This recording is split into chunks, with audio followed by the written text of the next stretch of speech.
որոշը եւ դրանով իսկ պատճառ է հանդիսացել այդ քահանայի ընտանիքի փլուզմանը եւ մեծ սկանդալի առիթ է դատվել եւ իրեն ուղղակի վտարել են այդտեղից, որպեսզի էլ ավելի մեծ զարգացումներ չլինեն։ Նաեւ մամուլի հրապարակում էր կան Վազգեն Մուրզախանյանի ֆինանսական մախինացիաների, ենթատեղ մախինացիաների գործարքների մասին, եւ խոսքով լավ հրճակ չի վայելել ինքը իրահայոց թեմում։ Հիմա դուք այս մարդու միջոցով ինչպես եք փորձում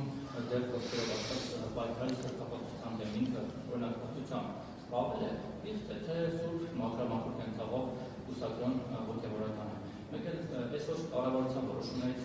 մեկով տեսա, որ կառավարության ղեկավարի ներդրում ձեզ սպասարկող մեքենայի պետհամարանի այսօր պետք է լինի ուլտրա գոլդ Հայաստանի դրոշը եւ ընդամենը մեկ թիվը։ Սա նորից հիշեցեց ձեր խոսքի ու գործի տարբերությունը, նախկինում երբ որ նոր եք ստանձնել այս պաշտոնը, հայտարարում եք, որ երկրի ղեկավարի մեքենան չպետք է ունենա գոլդ համարներ, պետք է հաստատ լինի այն ժամանակ նույնիսկ հասարակ համարով եք, ձեր Mercedes-ը 136.01 ասոսը հիմա տենց գնալով ավելի տենց գոլդացավ, հիմա էլ ավելի գոլդ է դառնում։ Սա ունեք ոնց ստացա։ Այդքան էական հարց չէ, ուղղակի։ Չէ, էական հարց է։ Ես կարծում եմ, որ այդ թվում դուք գիտեք, որ մենք ժամանակի ընթացքում որոշ մոտեցումներ այո վերանայել ենք եւ վերանայել ենք այն տրամաբանությամբ եւ մենք նաեւ այդ թեմաներով խոսակցություն ենք ունեցել, որ մենք այնուամենայնիվ պետական որոշակի ատրիբուտներ կա, որ մենք պարտավոր ենք պահել եւ այդ ատրիբուտները պահելը մեր անձնական քմահաճույքի հարց չի, այլ պետական արարողակարգերի հարց է եւ մենք պետքա մաքսիմալ փորձենք այդ արարողակարգերը պահել։ Իսկ համարանիշի փոփոխությունը տեղի է ունեցել հետեւյալ տրամաբանությամբ, որ որոշակի ինդիկացիա է եղել, որ գործող համարանիշի վրա գրվող հայերեն ՍՍ տառը այդպես արձանագրվել է որպես Սերժ Սարգսյանի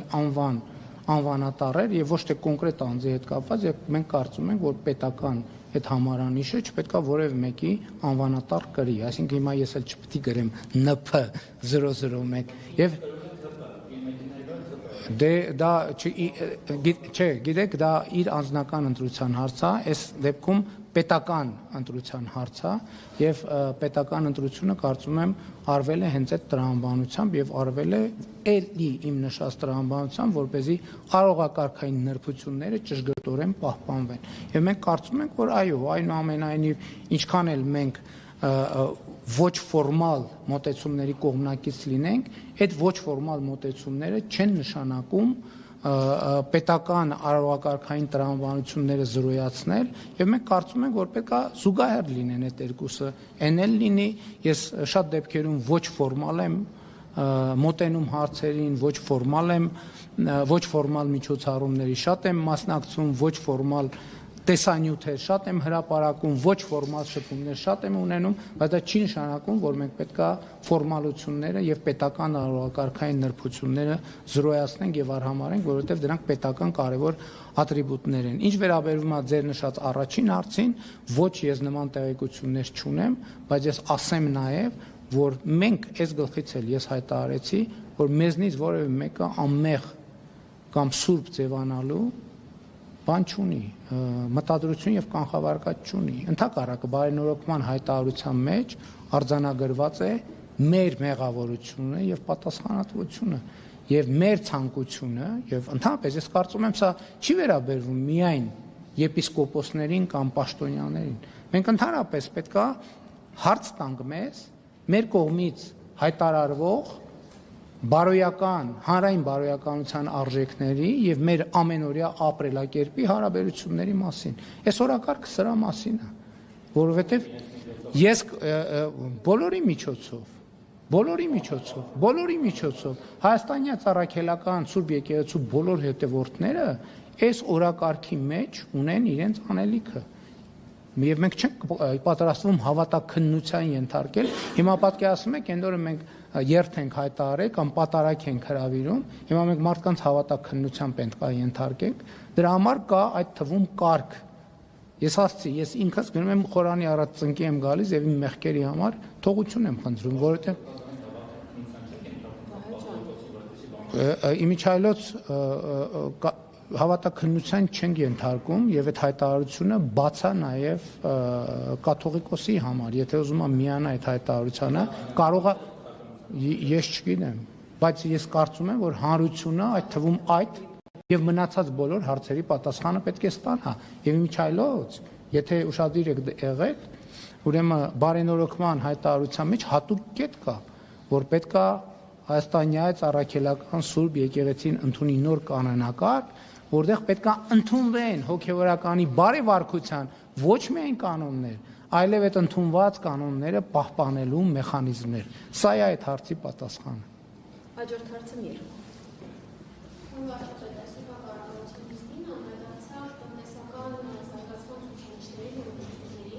Եթե ավելի մասնավորեցնենք, ինչ կոնկրետ գործիքակազմեր կիրառվելու, որպեսզի արտահանման ծավալները ավելացնեն։ Արտահանման ծավալների հետ կապված,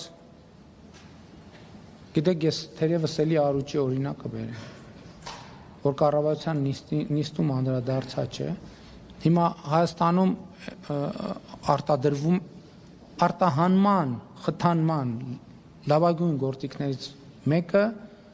տնտեսվարողին աջակցելն է արդյունավետությունը եւ արտադրանքի որակը բարձրացնելու հարցում։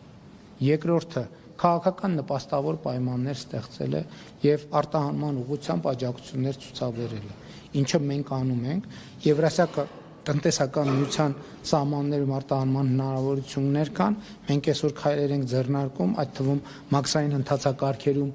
աջակցելու կամ մաքսային ընթացակարգերի ծախսերը փոխհատուցելու ծրագրերի միջոցով դեպի Եվրամիություն արտահանումը խթանելու ուղղությամբ։ Հաջորդը տրանսպորտային կապուղիների բացման թեմայով մենք տեսնում ենք, որ արտահանման եւ ներմուծման նոր հնարավորություններ են բացվում եւ իհարկե ընդհանուր առմամբ այստեղ էլ կրթությունը այդ գիրքը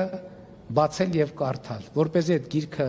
կարդանք, կառուցվածքը իմանանք, որպեսզի այդ գիրքը կարողանանք կարդանք։ Հետևաբար այստեղ էլ օգնելն է, աջակցելն է տեխնիկական, կազմակերպչական եւ կառավարչական կարողությունները բարձրացնելու եւ զարգացնելու հարցում։ Հաջորդ հարցը կենտրոն հեռուստաընկերությունը Արտուր Հակոբյան։